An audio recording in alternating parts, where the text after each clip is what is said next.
একটা পর্যায়ে ওই সন্তানটা ওই বাবার বুকের মধ্যে 4টা ছুরি মারলো। বাবাটা দুনিয়া থেকে সঙ্গে সঙ্গে বিদায় নিয়ে চলে গেল।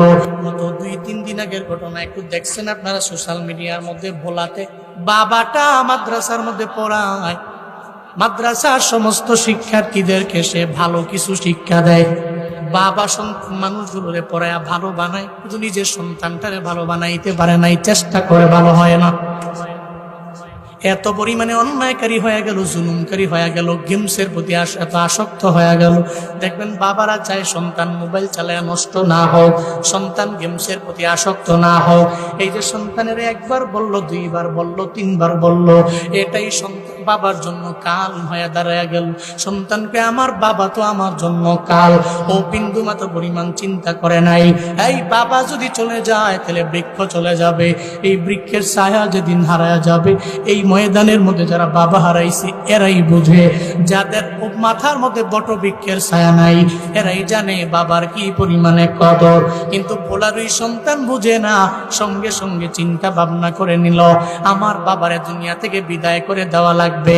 একটা পর্যায়ে ফিল্মি স্টাইলে অনলাইন থেকে একটা ছুরিও কিনে আইনা যখন তার মা নানির বাড়ি চলে গেল, রুমের মধ্যে যাইয়া হঠাৎ করে রাতের বেলা বাবার রুমের দরজার মধ্যে করা নাড়ে। বাবা ঘুম থেকে ওইটা দরজাটা খুলতে দেরি, সঙ্গে সঙ্গে বুকের মধ্যে একটা ছুরি লাগায়া দেয়।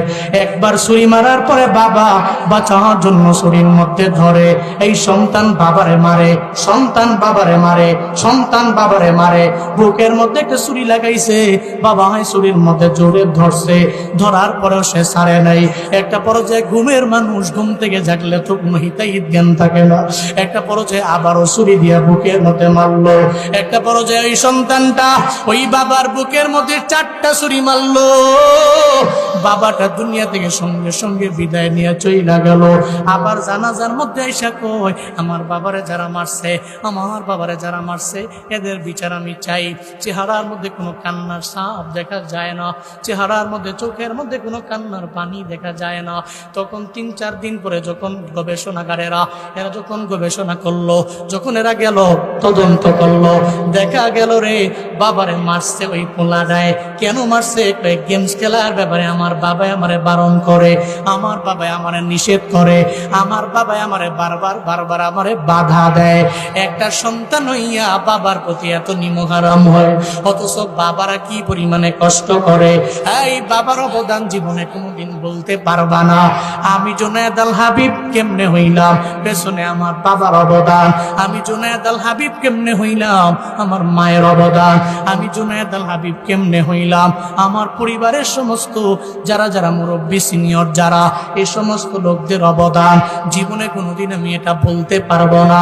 এই নিমক হারাম হবা না, চলার পথে বাবার থেকে দোয়া নিয়ে চলবা।